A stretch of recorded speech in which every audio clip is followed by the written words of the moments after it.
Hello, my name is Shirley Self, and I'm here to talk astrology. Tonight I wanted to talk about the planets on the Kabbalah. Each of these sephira on the Kabbalah has been replaced by its planetary manifestation. So here, this is the Golden Dawn version of the Kabbalah, and we have here the snake upon the tree. Now, the snake upon the tree is the path of return. And so it is also the moon cycle can be put on this Kabbalah because the moon cycle is the path of return also. So, and here you come to moon, halfway through a moon cycle. Now, moon cycle is 28 phases. 15 phases up, you come to the Magus, and you've made one path up the tree. So you come to moon phase 16, and you're starting over again, or 15 actually. They drop down here, and then 16 is starting over again. So this happens when, this fall happens when moon phase 1 and moon phase 15 get tired of the perfection that they have attained through this one pass up the tree. The two passes up the tree, I have here this book by Robert Wang. I love this book. Robert Wang is the designer of the Golden Dawn Tarot deck. Anyway, this is two passes up the tree. You see what it makes. This is one cycle, one philosopher's stone, one unit of consciousness, a unique unit of consciousness, created by a unique being going a unique path. And I use that unique a lot because people want to be like everybody else. But the fact of the matter is you're different. What you're doing has never been done before, and you will never do it again. You will move on. So when we talk about these planets on this Kabbalah, my Capricorn Mercury really loves having it organized this way. So up here, remember the lightning flash, you coming into being, come down this way, boom, boom, boom, boom, boom, boom, and each lightning flash is unique because you're unique. And so that lightning flash, one thing you can say is that everything below is contained in whatever's above it. So Neptune, Pluto contains the rest of it. Uranus contains the rest of it. And so that's why in the Golden Dawn Kabbalah they have these cups. And these cups are virtually designed to represent the Kabbalah, and they exchange in energy between them, and that shows you what's going on. And I think it's a very interesting idea, and someday I plan on sitting down with them and paying attention, because that will be what it will be. That's what it'll require for me to learn this new tarot. I've been with the other tarot so long that it's, I don't take the pictures too seriously. At least not the ones on the minor cards. The trumps actually have more information on them than the minor cards carry. So let's talk about the sun and the moon. The sun, it's what we're here about. The sun, in that picture from, let me find it again. The sun is the center of the whole thing, is Tifereth. It's right there. It's right there. It's the center. And two passes up the Kabbalah, one sun. One sun. So one, see, will has behind it, right here, an agenda. When the idea is conceived, this is the agenda, and it has to be limited. It has to be restricted. This force here has to be restricted, just because reality requires it. You know, it's karma, and it's also the choice of parents, the times, etc. That's your Saturn. And these are the equipment of the sun. These are its powers. This is its power to know God. Its power to find meaning in the world. Now that is to know God. Is to find meaning, is to know God. This is, okay.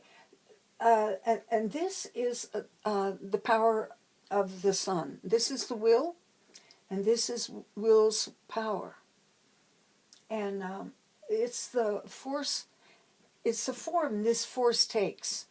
And that force is outgoing, outpouring, and aggressive. It's severity. Over here we have mercy, and that's a nice balance. And between them we have strength. That's so appropriate.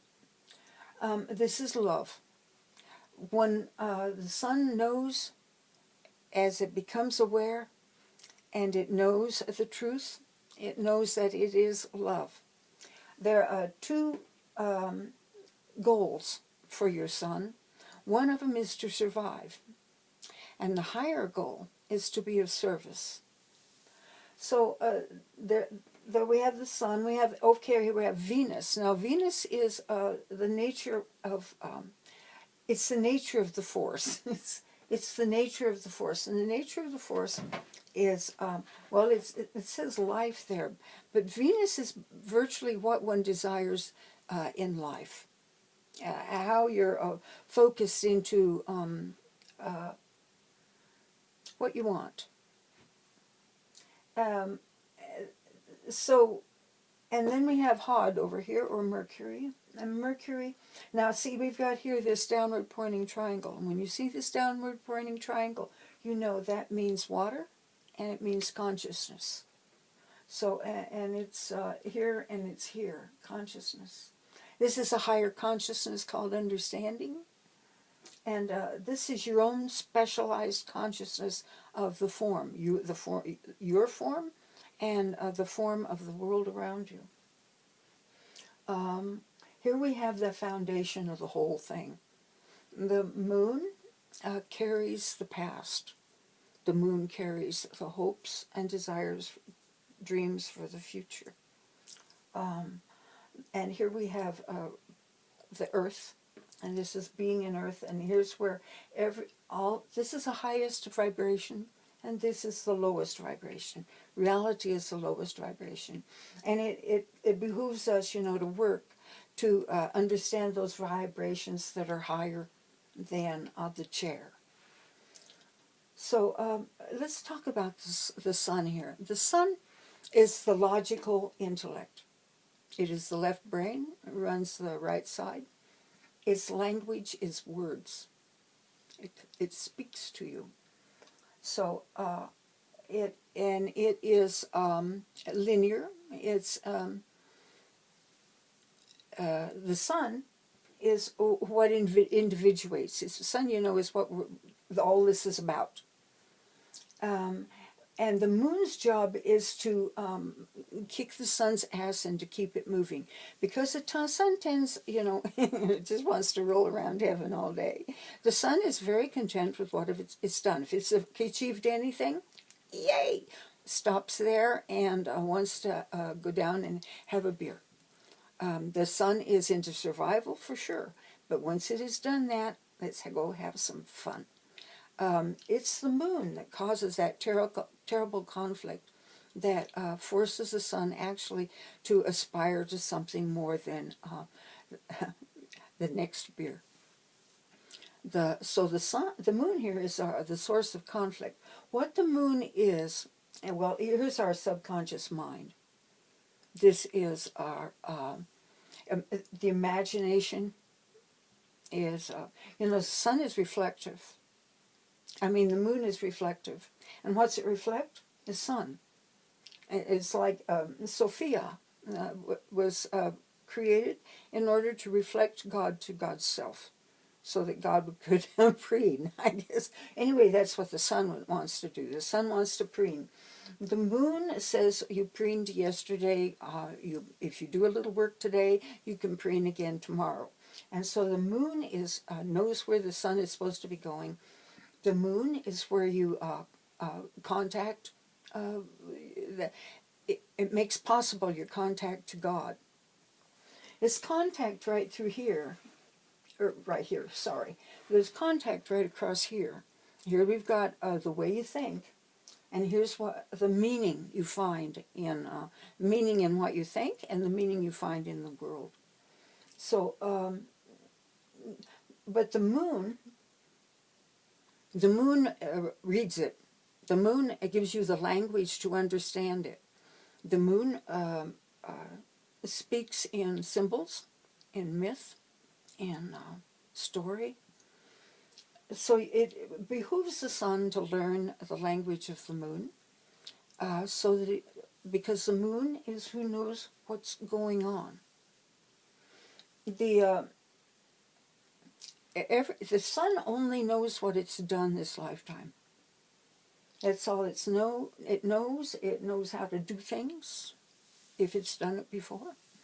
It is available to the sun, through hypnosis perhaps. It's just virtually everything that's happened this lifetime, from probably pre-birth on. So the sun just knows what it has experienced this lifetime.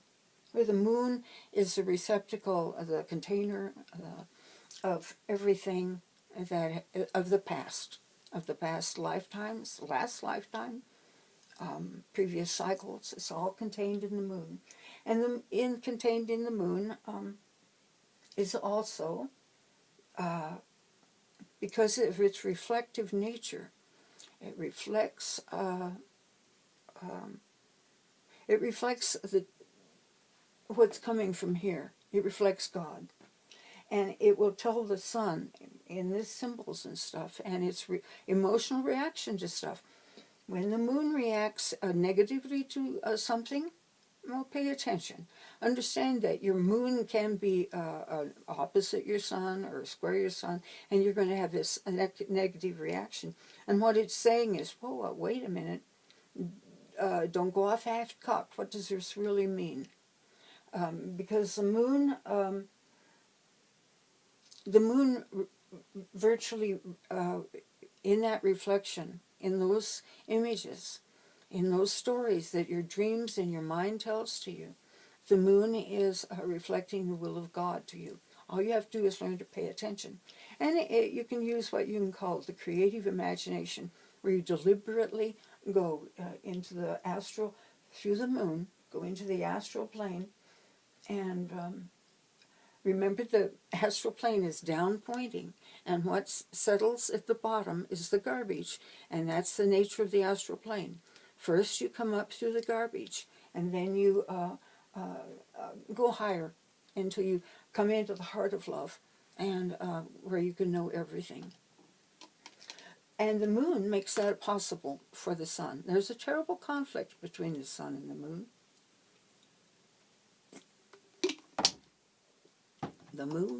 The sun is lazy, and the moon tends to be aggravated because its job is to make the sun work toward, virtually it has a goal, and it has an exploration, to a path to trod. Not that there is a path there. The path is there because you trod it. The path is there because the sun goes there, because you go there. And the moon is what makes you, takes the next step, and the next, and the next. So there's naturally a conflict between the sun and the moon, between the left brain, the solar brain, which does not want to work, does want to play, and the moon, which has the obligation to keep the sun moving toward, just moving forward. So, so the moon tends to be a source of conflict, and there are a lot of solar types amongst us that hate the emotions because of this, because the emotions are